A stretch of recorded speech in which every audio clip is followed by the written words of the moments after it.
하나님 말씀 보겠습니다. 누가복음 14장입니다. 25절에서 27절의 말씀 한 절씩 교독하겠습니다. 27절은 다 같이 봉독합니다. 많은 무리가 예수와 동행하였다. 예수께서 돌아서서 그들에게 말씀하셨다. 누구든지 내가 온 사람은 자기 아버지와 어머니와 하나님과 자식이나 성도님을 자처하고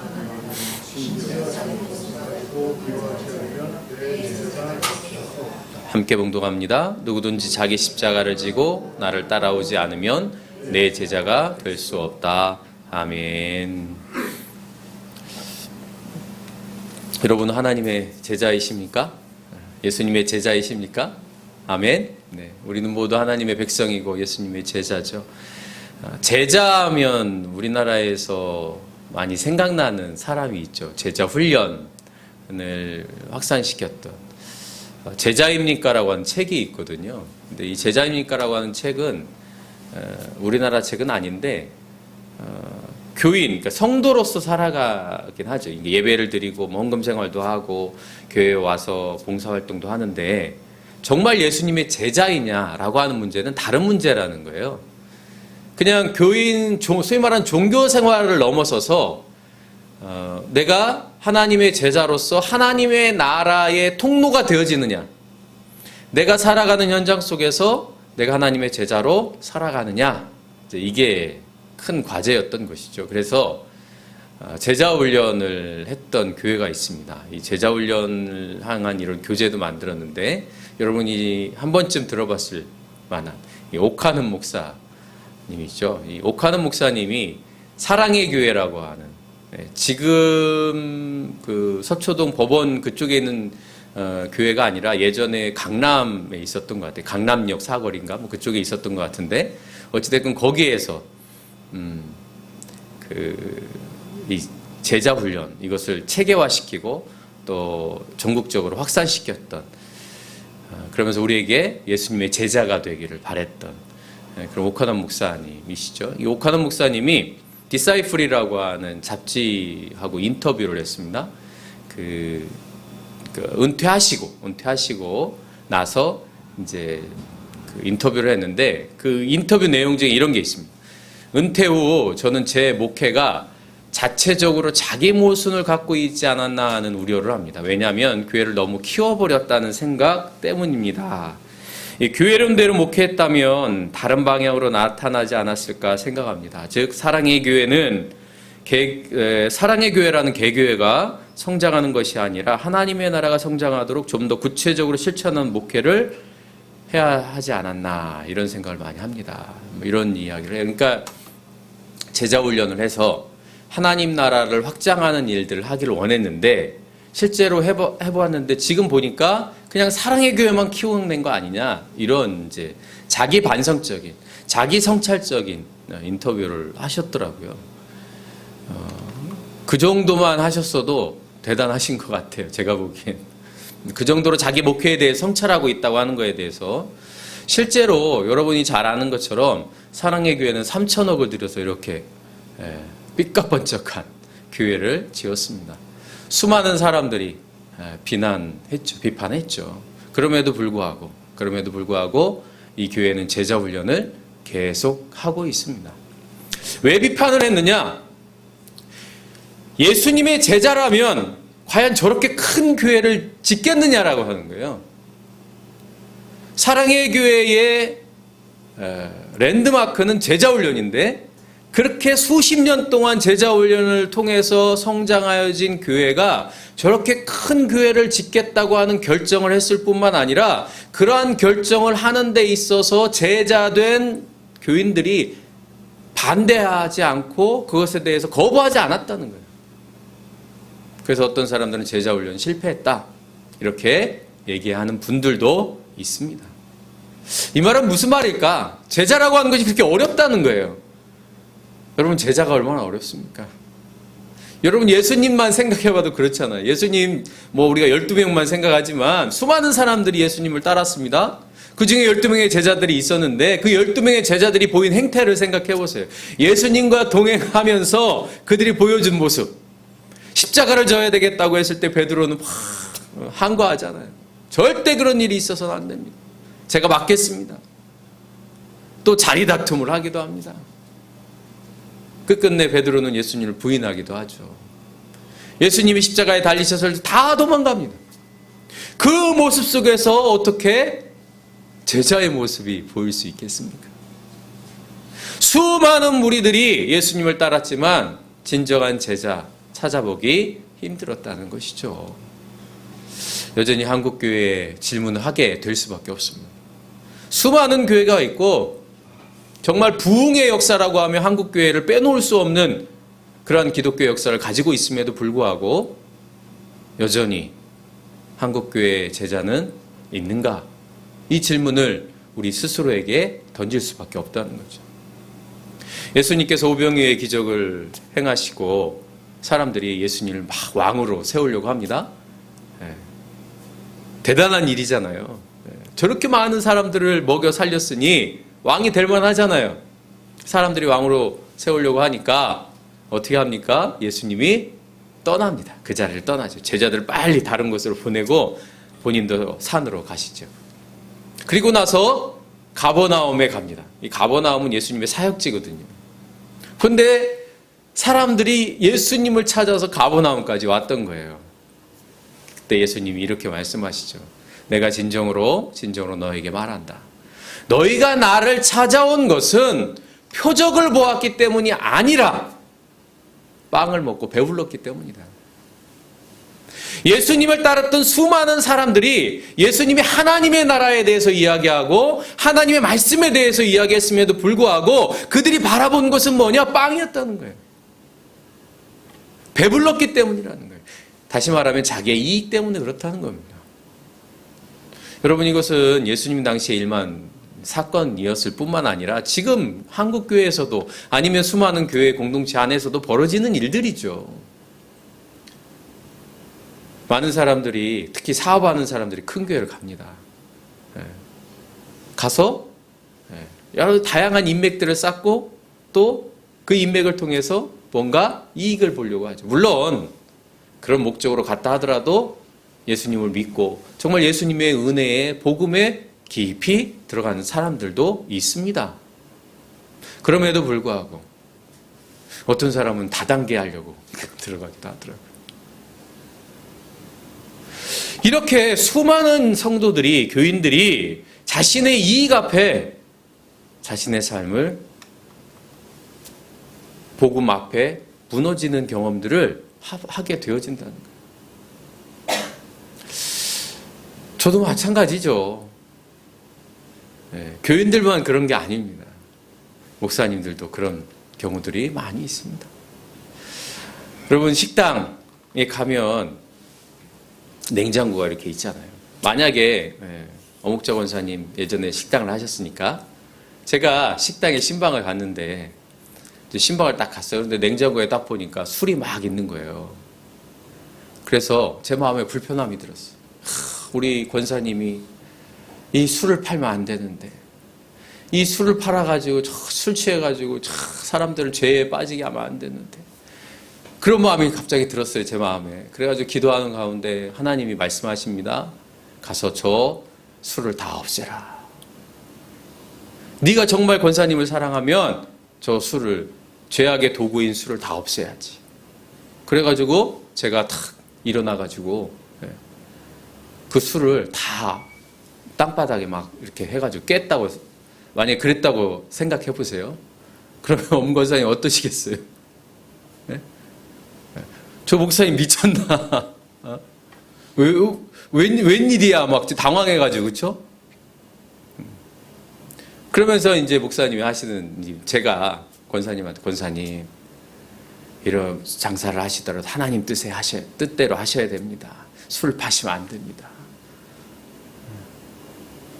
이런 이야기를 한다면 여러분, 은혜로 받아들이시겠습니까? 두 손 들고 아멘 하시겠어요? 여러분, 한 목사님이 간증을 하셨는데, 이 간증의 그 이야기가 고추밭과 관련된 간증이에요. 근데 굉장히 유명한 간증이더라고요. 목사님이 이제 교회를 개척해서 이제 성장을 하고 있는데, 권사를 임직을 했어요. 근데 권사님 임직을 하고 권사님들에게 당부를 합니다. 새벽 교대에 꼭 나오십시오. 그런데 권사님 중에 한 반은 나오고 반은 안 나오는 거예요. 그래서 그 중에 나오지 않은 권사님 한 분한테 권사님 새벽기도 나오셔야 됩니다.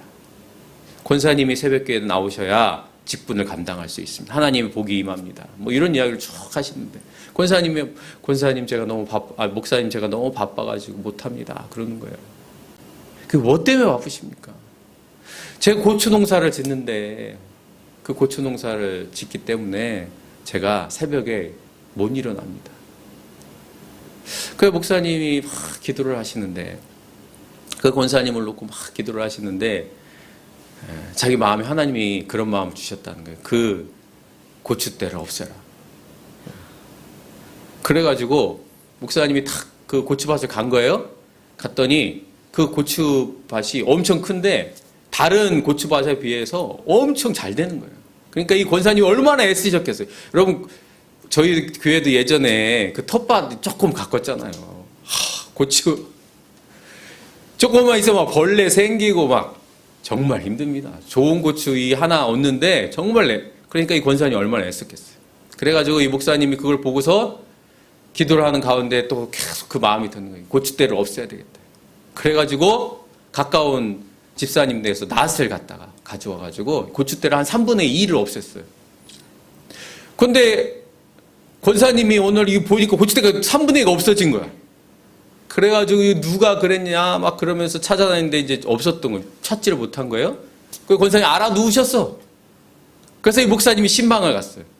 신방을 가가지고 권사님 제가 그랬습니다.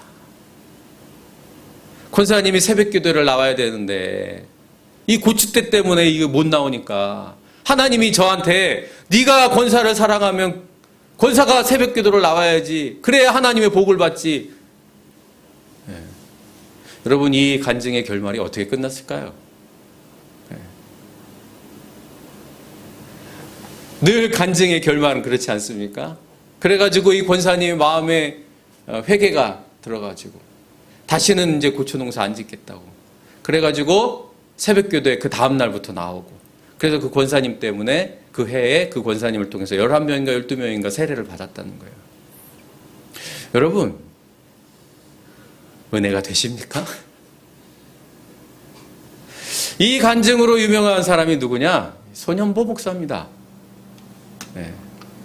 TV에서 한 번쯤 봤을 만한 세이브 코리아라고 하는 소위 말하는 광화문파, 여의도파의 그 여의도파의 수장, 부산 세계록교회, 부산에서 가장 굉장히 큰 교회죠. 이런 극단적인 신앙을 가지고 그것을 은혜의 말로 포장을 해서 사람들을 저는 현혹시킨다고 생각합니다. 이게 어떻게 간증입니까? 폭력이죠. 그의 설교 중에 이런 제목의 설교가 있습니다. 이재명이 죽어야 대한민국이 산다. 여러분 이게 설교 제목입니까?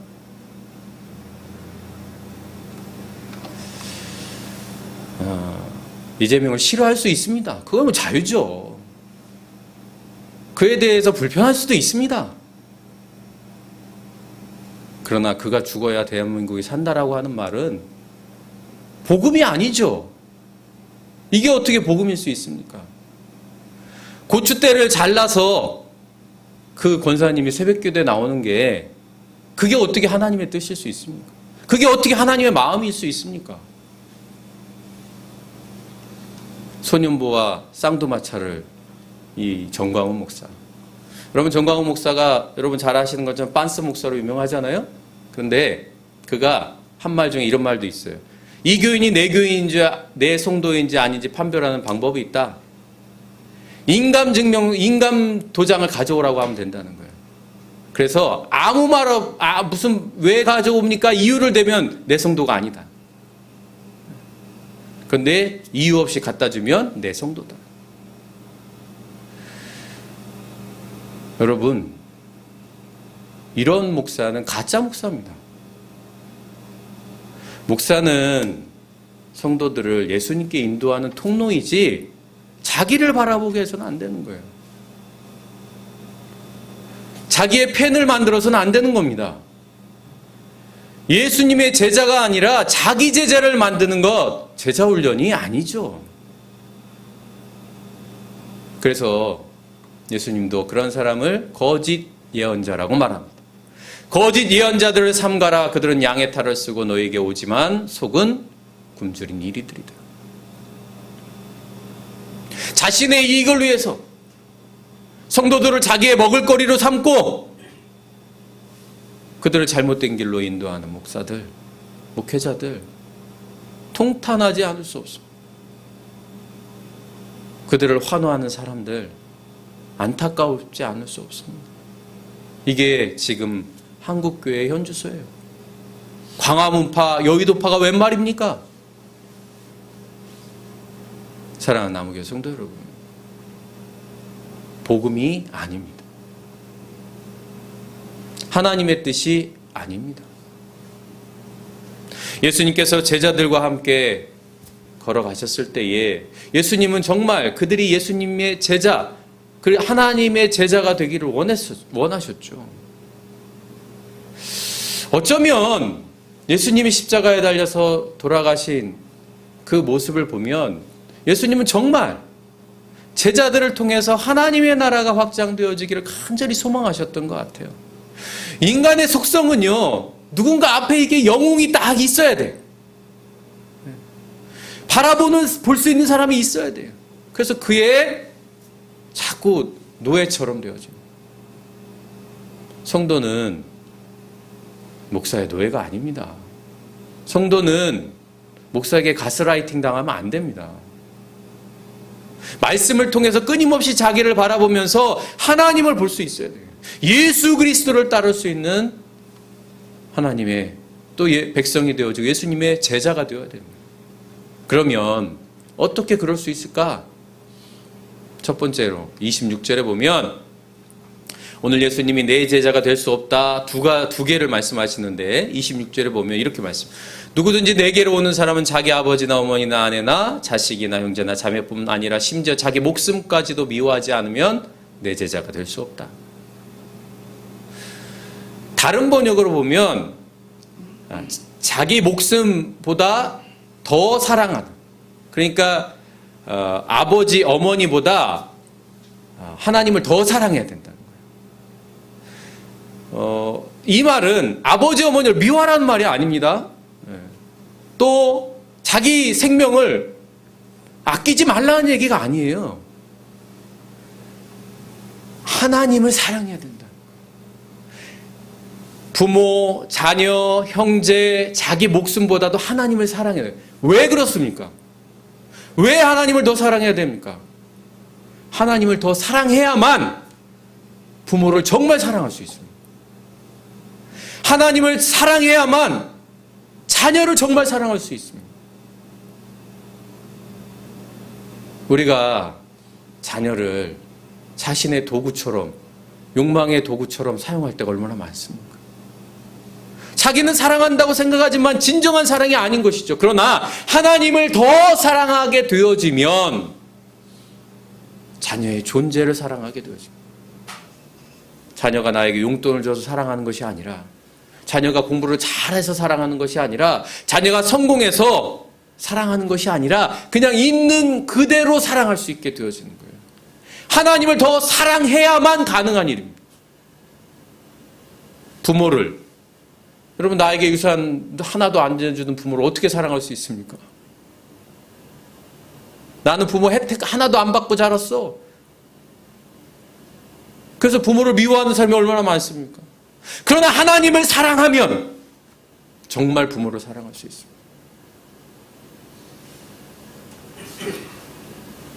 자기 존재까지도 사랑할 수 있다는 거예요. 자기 목숨까지도 미워하지 않으면이라는 말은 하나님을 더 사랑하게 되면 나의 존재를 사랑할 수 있어요. 우리도 자기를 미워하잖아요. 실수하면, 가진 것 없으면, 배운 것 없으면 자기를 미워하잖아요. 하나님을 사랑하면, 하나님을 더 사랑하면 자기가 가진 것 없어도, 배운 것 없어도 자기 존재를 귀하게 여깁니다. 그래서 힘 있는 사람 앞에서 자기의 존재가 하찮아 보이지 않아요. 돈 많은 사람 앞에서 자기가 부끄러워하지 않아요.